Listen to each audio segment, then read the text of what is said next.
So Donald Trump has picked Dan Bongino as the deputy director of the FBI, and idiocracy just continues to unfold right in front of our faces. It makes perfect sense to me, though, why Donald Trump would pick someone like this. He picks a podcaster to be in this role because he's someone who has already been out there creating the narrative that Donald Trump has wanted this entire time. I don't really view this as a Trump cabinet. I view this as a Trump propaganda machine. He is surrounding himself with loyalists. He is surrounding himself by people who are going to do his bidding and never question him and never speak out against him. That's why their moral character doesn't matter. That's why their values doesn't matter. That's why their experience doesn't matter. Will you come out here? Will you go to bat for me? Will you fall on your sword for me? That's what he's asking these people to do. But it really got me to thinking about things because every one of these picks is just so outlandish and outrageous, and I really believe that's the entire point again. I truly believe it's all about loyalty, and I believe the chaos is by design. I believe that it's all there to distract by design. So when people says to me, are they distracting from the bigger picture? No, they're doing it all right out in the open, and they're being very open now about who they are. They're saying all the quiet parts out loud now because they feel empowered to do so. And whenever people like us call it out, we get told, well, you're the enemy from within for calling it out. And that's what I really want to talk about here. We should be allowed in this country to have political disagreements without one side weaponizing the government one way or the other. Now, I know there are those out there who are going to say, well, Biden weaponized the government against people. I totally disagree with that. There were people who went out there and broke the law. The people on January 6th deserve to be punished to the fullest extent of the law. They should have never received the pardons that they got. But they got them because Donald Trump needs those kind of people, because that is his base, and he's going to play to that. But we should be able to live in a country where you should be able to speak out against your government. You should be able to speak out against your president. They are not a king. They are not a dictator. They do not rule like that, or they're not supposed to rule like that. And we should be allowed to speak up and speak out against that without being labeled the enemy of the people. We can have political disagreements in this world. There are things that we can disagree on, and we're not the enemy of the people because we disagree. But now Trump is turning these people loose, and revenge and retribution is all that's on their mind. They feel as though they're the victims in the story, and on their podcast, they've been painting themselves as the victims in the story this entire time. So it looks to me as though they're out for revenge. I guess it's a wait and see as to when or if they come for anyone that disagrees with them. But they've made it pretty clear in the past where they stand on things. Dan Bongino is a guy who doesn't beat around the bush. He lets people know exactly where he stands and what he believes. And he says that Donald Trump should ignore federal judges, that he rules over them, that he should ignore their decisions. In other words, ignore our democracy, ignore our checks and balances. Don't worry about any of that. Just rule like a king. That's what the deputy director now of the FBI is saying to Donald Trump. And we were never supposed to be here as a country. Those checks and balances were put there in place to keep people from becoming a dictator and keeping people from ruling. But the way they've went about this, painting Democrats as the absolute evil scum of the earth, the worst of people, the enemy from within. I did the video about the CPAC activists who are trying to get Trump to have a third term. And they said that the enemy is still lurking, that we're just laying in dormant, but we're all still lurking.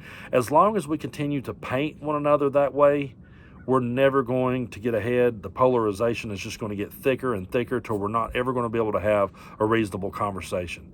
We're never going to be able to have a reasonable conversation if we're always in the middle of these really extreme arguments. We have to start in the middle. We have to find common ground. We have to realize the things that we share in common.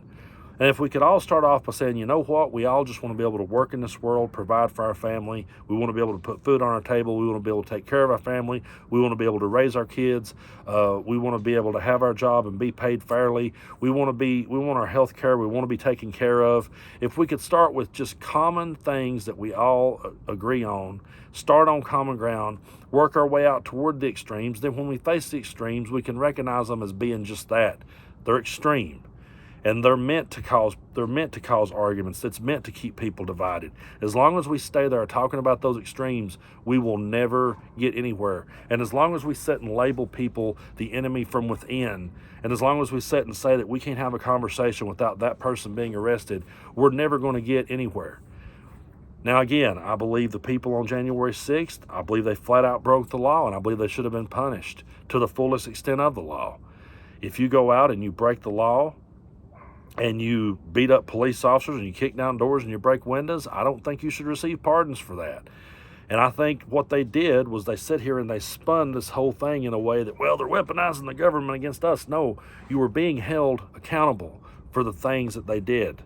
That's what was happening. It wasn't weaponization of government. It was you're having to pay the price for breaking the law.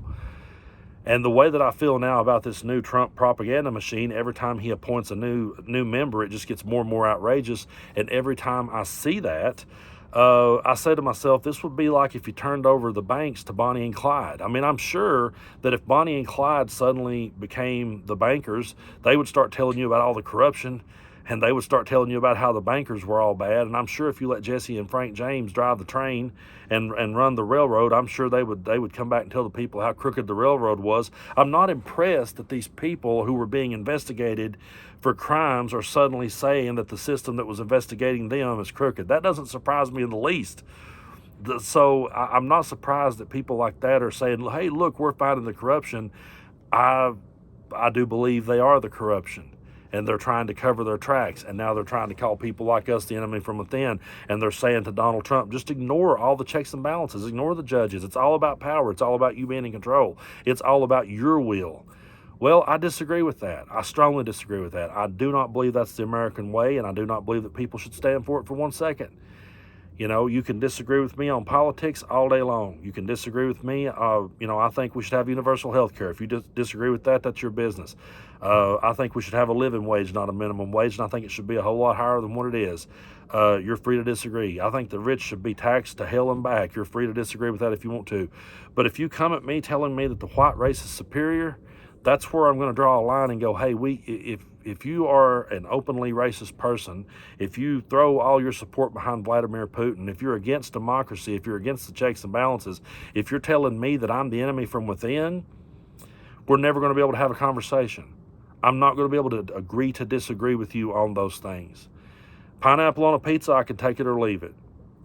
I prefer, Miller High Life is my favorite beer. I know it's cheap, but it's my favorite. It's just always been around. Some people, there's people looks at me and says, how do you drink that shit? You can say that to me and we'll still be friends. But when I see you popping off with your racism, I see you popping off against American democracy, and I see you defending a blatant Nazi salute, I see you defending something like that and trolling people with that. That is not something you use to troll people. That is not something you use to make a joke. That is everything we stood against. And to sit and try to troll people and with that it's not forgivable to me. It's not something that I can just laugh off and keep moving about. So we have this cast of clowns in there now. We have Jesse and Frank driving the train. Bonnie and Clyde's in charge of the bank. That's where we're at. I guess Charles Manson's going to be in charge of family values. Ted Bundy will be in charge of women's rights. I mean, it's just that's where we're at. But these people are coming in and they're telling Trump to ignore all the checks and balances, and they're calling us the enemy from within. And then they wonder why people can't come together. I will say this: after 9/11, I know we ended up in a useless war that we should have never been part of. But at least on 9/11 and right around that time, George W. Bush at least did try to come together and bring us together. And now I just fear any sort of catastrophic event, because I know that the conspiracy theorists will come to bat, and I know Elon will give them the microphone. And I know that we'll never be able to find that common ground as long as they continue to give the extremists the mic. So we're in this for the long haul. And if you think that it's ever going to go away, it's really not. I've been attending more and more protests here lately. And plan to attend every one that I get a chance to. I want to be on the ground talking to people, and I want to be moving the conversation forward. But the one thing that I've learned going to these protests, I look around and I see people there in their 70s. I see people there pushing 80, and they're saying to me, I was protesting back in the 50s, the 60s, the 70s. I was protesting as a young kid back then. I was standing up against the tyranny then. And that tells me that we're always going to be standing up against this, because power-hungry people are always going to be just that. They're going to be hungry for power. Right now, they've got the power, and they think they should be allowed to ignore it all. And we're going to have to let our voices be heard louder than ever and stand together. So I really appreciate y'all for your support here on the channel. We're cruising towards 600,000 subscribers and headed for 1 million. And I never thought we'd make it this far. I'm just a average dude in East Tennessee sitting in a lawn chair trying to figure out this crazy world around him. But I appreciate everyone out there for hitting that subscribe button. If you like the kind of content I do, it don't cost you nothing to do so. It just helps us out. So help us out if you feel like it, if you can. And like I always tell people, take a break if you have to, unplug, walk away. People says, you're a YouTuber, you're supposed to constantly encourage people to keep tuning in. I understand this shit is very heavy, and I understand that it can bring people down. And so what I say to my friends is, step away, take a break, unplug, keep your mental health in check, and keep your family's health in check, because they're going to need you, and we're going to need you, and this country's going to need you if we're ever going to survive this madness.